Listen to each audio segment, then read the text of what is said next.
Good evening. It being 6:08 p.m. on Tuesday, July 6, 2021, I call this meeting of the Westborough Select Board to order.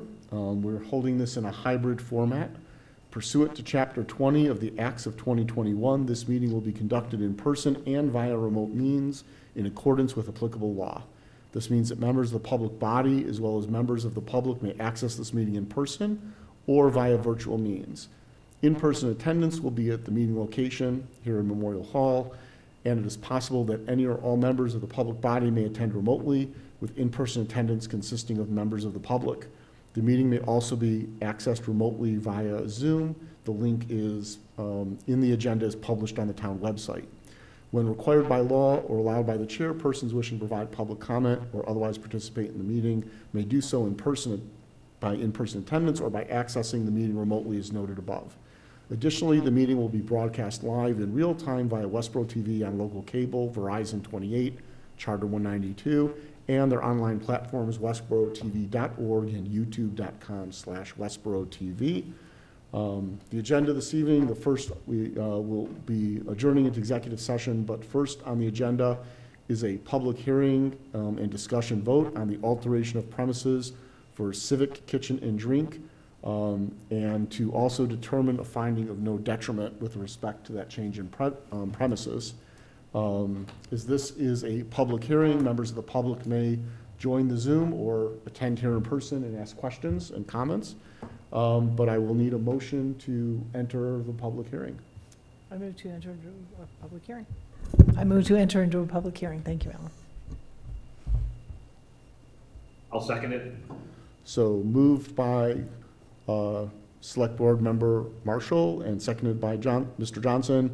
We have to do a roll call vote? Okay, so roll call vote. Ian? Johnson, yes. Shelby? Marshall, yes. Edinburgh, yes. So we enter executive session on a vote of 3 to 0, 3 being present. Public hearing. Public hearing. Sorry, enter the public hearing, yes. We enter the public hearing. Sorry. I apologize. On a vote of 3-0, 3 being present. Okay, at this point, do we have a presentation? Or Christy, would you like just to? Yeah, Kim's going to introduce the Sure. alteration of premises. So as the board is aware, Civic Kitchen and Drink was before you at your last meeting to alter its lease agreement with the town. Thank you. Particularly for viewers. Sure. I can hear you. And they did that in anticipation of this application before you tonight, which seeks to amend the liquor license that they currently hold. It is an all alcohol license on premises. They are looking to expand the area in which they can serve alcohol. Currently, they are licensed to serve alcohol in the restaurant and on the outdoor, the deck portion of the building on the property. The alteration of premises application before you tonight seeks to expand that footprint, if you will, to include the golf course as well as an additional room in the building. It's noted in the application. It's basically what we're referring to as the clubhouse room. The purpose of including that in the licensed area is to leave the restaurant from the interior at the bar area and to get to the exterior portion, either behind the clubhouse and to the course. They need access through the building. One of the things I just want to point out, alcohol is not allowed in the parking lot, so patrons can't leave the main entrance to the restaurant. That would really require them to move through the parking lot and back onto the course. So this is intended to keep folks flowing kind of out to behind the building and the course in that manner. So one of the other pieces of your vote tonight, abutters were sent a notification of the hearing that's required by regulation. There is also a church. If a church or an educational institution is located within 500 feet, they receive the notice as well as additional notification. We haven't received any comment from them. So your vote tonight includes a finding of no detriment because we have not received any objection from the church located across the street. I would also point out that if you choose to approve the alteration of premises, we are also recommending that you include 4 conditions, and that the motion include that you read the conditions into the record. There's some potential, given that a portion of the area in which alcohol can be served is also occupied by the golf club. It's one of these situations where there's another purpose on this property in which alcohol is being served, and we're trying to make sure that we mitigate any potential issues ahead of time.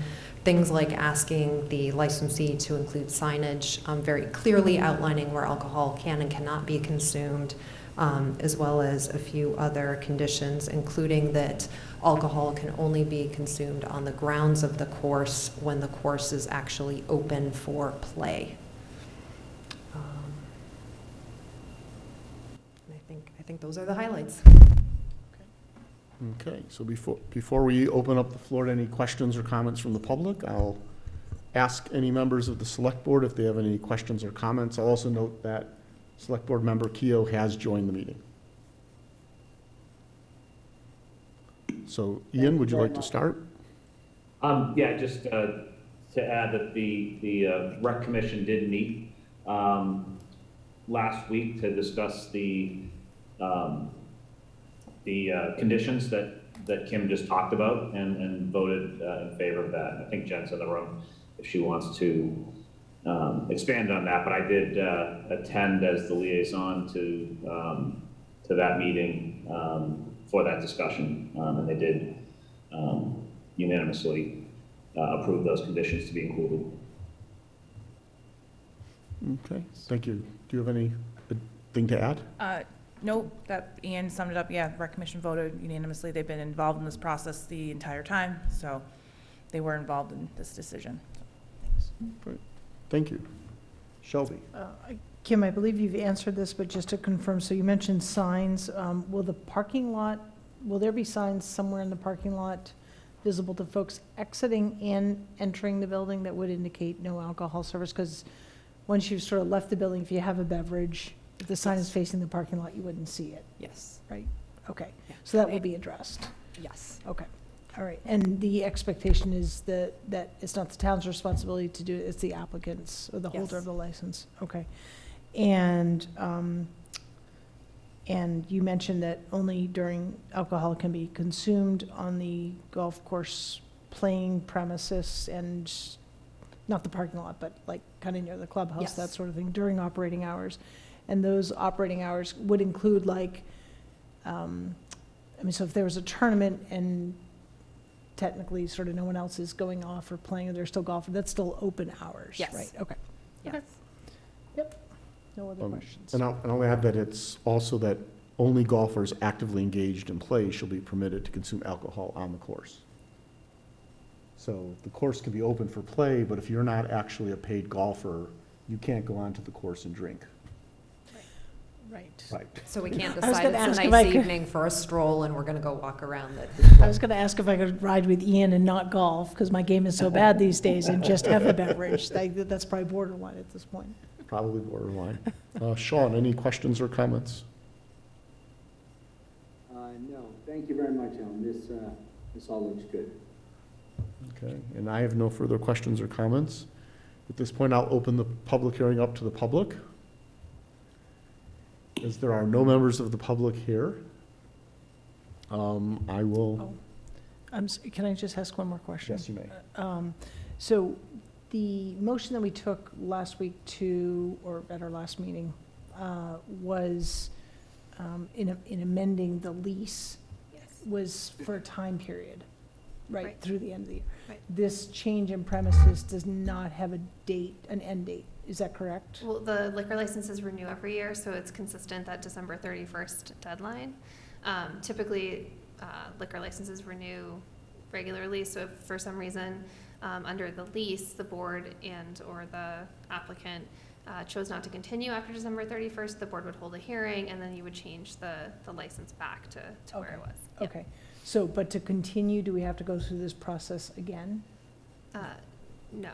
Okay, no. Well, no, because it'll renew like normal, like all the other liquor licenses. Okay, Yeah. okay, all right, thank you. So, thanks. Good question, thank you. Yep. Okay, as there are no members of the public for the public portion of this public hearing, I will entertain the motion. If it's, I have it up if it's easier if I just read I it. was going to say, my, Okay, then I will make the motion. I move to approve the application as submitted by Peppercorns Park Avenue Grill and Drink, Inc., doing business as Civic Kitchen and Drink, to alter the premises of its Chapter 138, Section 12, all alcohol beverages license for the premises located at 121 West Main Street to include the grounds of the golf course and the, quote, clubhouse, unquote, area of the building, and further to include the following conditions on the license. Condition 1, conspicuous signage shall be posted that clearly identifies licensed areas on the property from unlicensed areas. Licensed areas are inclusive of the approximately 2,500 square foot restaurant area, the golf course grounds, and the interior clubhouse room, which allows access from the bar area of the restaurant to the exterior of the building and the golf course grounds. Unlicensed portions of the premises include the pro shop portion of the building and the parking lot located on the premises. 2, the consumption of alcohol should be permitted on the grounds of the golf course and in the clubhouse area of the building only during the hours in which the golf course is open for golf play. Only golfers actively engaged in play shall be permitted to consume alcohol on the course. 3, signage shall be posted stating that alcohol may not be removed from the licensed premises and that consumption of alcohol in the parking lot is expressly prohibited. Condition 4, any beverage cart or portable service area where alcohol is sold must have the appropriate warning signs posted per Chapter 138, Section 34D. The board further finds that while the applicant's establishment is located within 500 feet of a school or church, specifically the First United Methodist Church at 120 West Main Street, the premises are not detrimental to the educational or spiritual activities of said church. Do I have a second? Second, I'll second that. Ian seconds. Excellent. Any further discussion or comment? Okay, then we'll move to a roll call vote. Sean? Theo, yes. Ian? Johnson, yes. Shelby? Marshall, yes? Edinburgh, yes. Passes 4-0, 4 being present.